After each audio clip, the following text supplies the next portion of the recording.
Hey guys, it is Rob here. It is March 9th, and I'm happy to say the bees are starting to fly. Now, this one was the one where they were all coming out the front, so it looked like they had more bees than this one. But this morning, or this afternoon, it's 1 o'clock, March 9th. This one has more activity out front. This is really the first day that I'm seeing the bees flying without me being a nuisance to them. But just gonna have a look, see if I can see any pollen coming in, because it's still early days. And I'm wearing a black sweater, so that's probably a bad idea.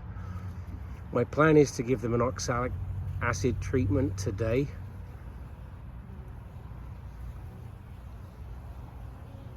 I just want to see if I can see any bees coming in with pollen on their legs. But they certainly look busy this morning. Well, this afternoon. I keep saying this morning. That's nice. That's really cool. Really good to see. So we could build up from 2 colonies, possibly to 4 colonies. I'm not too worried about the honey. It's all about the bees. If I can build up to 4 colonies, I've actually ordered 2 nukes. I'm not sure when they'll be in. Probably June, beginning of June, end of May, beginning of June. That's usually when we get them. But as you can see, I've got empty boxes, and that's a box of frames that the small hive beetle, not the small hive beetle, the wax moth was attacking. I have to address that still. I'm in the middle of freezing frames. I've got 10 frames in a freezer downstairs. They'll be in there for the rest of this day. I actually have to go to the hardware store today and get some totes, and I'm going to store those frames in totes, plastic totes, in the basement of my house. Because obviously when you lose colonies, you end up with a whole bunch of equipment with no bees to look after it. Now it looks like they might be finding this, because I know there's honey dripped all over this thing and propolis. So hopefully they find that and it's a little snack for them. So worst case scenario, they'll eat that up. I could actually let them rob that out. I could let them rob that out. There's a bee here on some sugar. A little bit of sugar there that I've obviously dropped.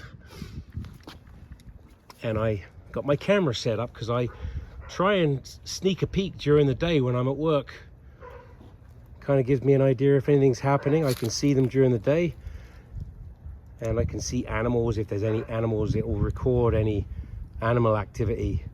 Mostly my dog. I got a nuke set up here just in case there's any swarm activity. It's low to the ground. It's 2 feet off the ground. Probably should be higher, but I'm not really sure where to put it. I got an oak tree here, which I grew from a sapling quite a few years ago. I got to fix my ramp this year. I'm going to take the plastic off because it's slippy and put this aluminum either side. Yes, either side. And get my tractor down here. This bush has to go because it's in the way, and then I can back my tractor to this area and then go cut the grass, hopefully without interfering with the bees. That's what's going to happen. I'm going to have 2 more hives here, possibly up to 6 hives. My wife will hate me for saying this because she doesn't want more than 2, but I do. So possibly 2 there and 2 there. It gives me all this room to use to maneuver the tractor, hopefully without getting stung while I'm doing it. Composter needs to go. I got to empty that out. There's my puppy dog. Finn, what are you doing? You're going to get stung, boy. Okay, got to put the snowblower away today. Yeah, come here. Where's your toy? Where is it? Where's your toy? Yeah, got to put the snowblower away. And it's a beautiful day today. It's about 7 or 8 degrees. The fish are still down at the bottom. The koi fish are still down low. You can just about make out a couple there. And I do have a couple of swarm traps, one up there and one over here. Didn't have any success with those last year, but last year I did get a swarm from my hive which went way up there, and I ended up going to my neighbor's house with a ladder and the net for the swimming pool, and I managed to collect that swarm, and it was in the box that was just here, but they perished over winter, and it wasn't due to lack of resources, but they were all dead on the bottom board, as was the one that was there. And this one, the bees, I don't know, it seemed like there wasn't many in there, but again, there was a ton of resources in here, a ton of resources in there and in here.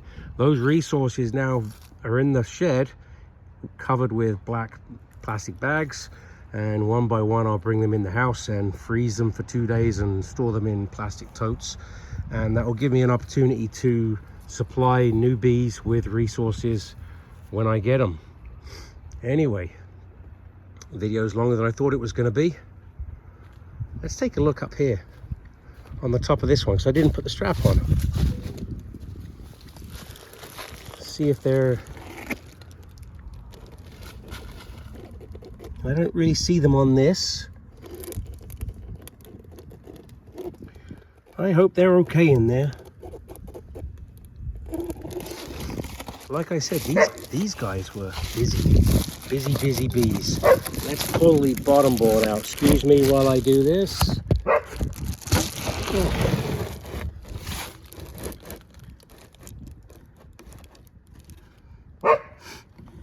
Yeah, little wax cappings that have come off. Wax cappings, and this one here. How are we doing here? The wax cappings that have come off.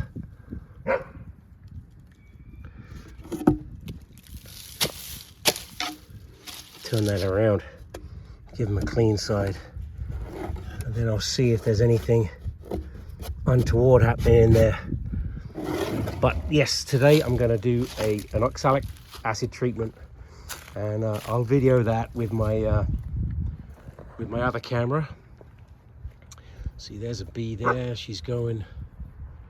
Let's have a look in the entrance. Can we see the bees? Don't really see the bees today. I don't know what's going on here. I hope they're okay in there. This one isn't as active, but I expected them to be more active. Interesting. Very interesting. Okay, thanks for watching. Take care.